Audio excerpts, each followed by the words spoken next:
Hello friends, कैसे हो। मैं उम्मीद करती हूँ कि आप अच्छे होंगे। आज हम बात करने वाले हैं अनवांटेड किट खाने के बाद आपको कौन कौन से काम नहीं करने चाहिए। कि जब भी आप किट खाते हो तो अबॉर्शन के लिए किट खाते हो, यानी कि आप मिसकैरेज करवाना चाहते हो, आपको प्रेगनेंसी नहीं चाहती, तो बहुत सारे लोग तो टैबलेट खाकर ही एक ही बार में उनका केस अच्छे से क्लियर भी हो जाता है। लेकिन कई लोगों को हॉस्पिटल जाने की जरूरत पड़ सकती है। उनका सर्जिकल अबॉर्शन होता है। तो अबॉर्शन तो होता ही है, चाहे वो मेडिसिन से हो या सर्जिकल से हो।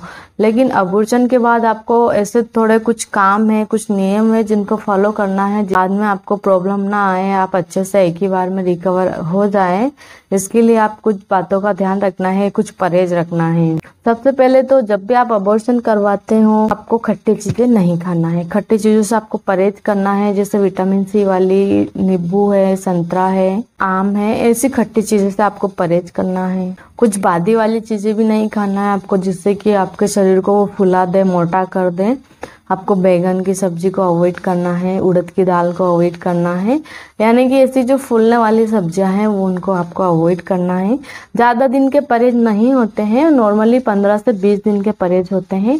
तो आप अगर 20 दिन तक ये चीज़ें नहीं खाओगे तो आप अच्छे से रिकवर हो जाओगे। और बहुत ज़्यादा हैवी काम नहीं करना है, बहुत ज़्यादा वजन उठाकर आपको नहीं चलना है, या आपको सीढ़ियाँ नहीं चढ़ना है, आपको जिम नहीं जाना है, आपको बहुत ज़्यादा हैवी एक्सरसाइज नहीं करना है जिससे कि आपके बॉडी पर प्रेशर पड़े।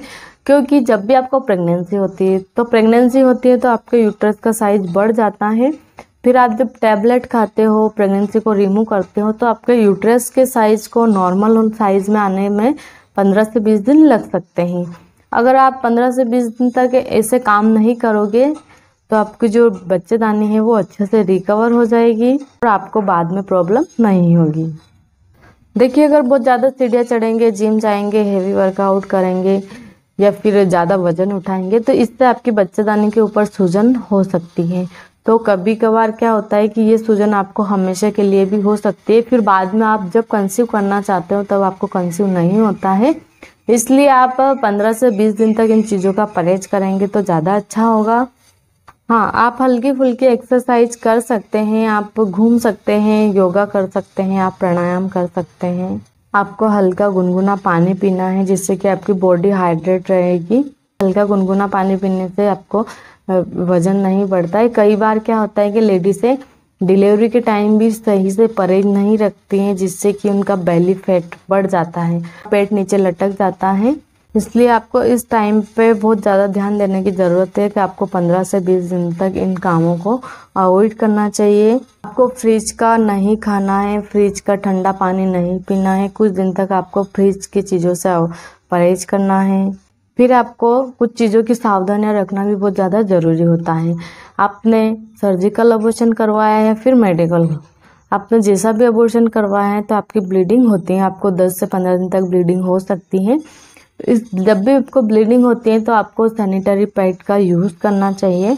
आपको ऐसा नहीं कि आप मेंस्ट्रुअल कप का यूज़ कर रहे हैं, क्योंकि अगर आप इस मेंस्ट्रुअल कप का यूज़ करेंगे तो जो आपकी बच्चेदानी के अंदर क्लॉट रहते हैं वो अंदर ही रह जाते हैं, जिससे कि आपको इन्फेक्शन फैलने का डर रह सकता है, आपको छोटे मोटे इन्फेक्शन फैल सकते हैं। इसलिए आप अगर सैनिटरी पैड का यूज़ करेंगे तो ज़्यादा अच्छा होगा। और आपका पीरियड ज़्यादा आए या कम आए, लेकिन 6 घंटे के बाद आपको पैड चेंज कर लेना है, जिससे कि आपको इन्फेक्शन ना फैले। कई बार क्या होता है कि एक ही पैड को 24 घंटे तक भी लेने से इन्फेक्शन फैल सकता है, जो कि वेजाइना के थ्रू आपकी बच्चेदानी में जा सकता है और आपकी बच्चेदानी से ट्यूब में जा सकता है और आपके ओवरी तक आपको इन्फेक्शन फैल सकता है। इसलिए आपको सफाई का बहुत ज़्यादा ध्यान रखना है। और आपका अबॉर्शन कंप्लीट होता है तो आपको साथ में 5 दिन के लिए आपको एंटीबायोटिक टैबलेट भी लेना चाहिए, जिससे कि आपको अगर छोटे मोटे इन्फेक्शन हो भी जाते हैं तो उन टैबलेट को लेने से आपके इन्फेक्शन साथ में ही ख़त्म हो जाते हैं, जिससे कि आपको नेक्स्ट बार प्रेगनेंसी कंसीव करने में प्रॉब्लम ना हो। यानी कि आपकी बॉडी में कमजोरी आ जाती है, वीकनेस लगती है आपको खुद को ही।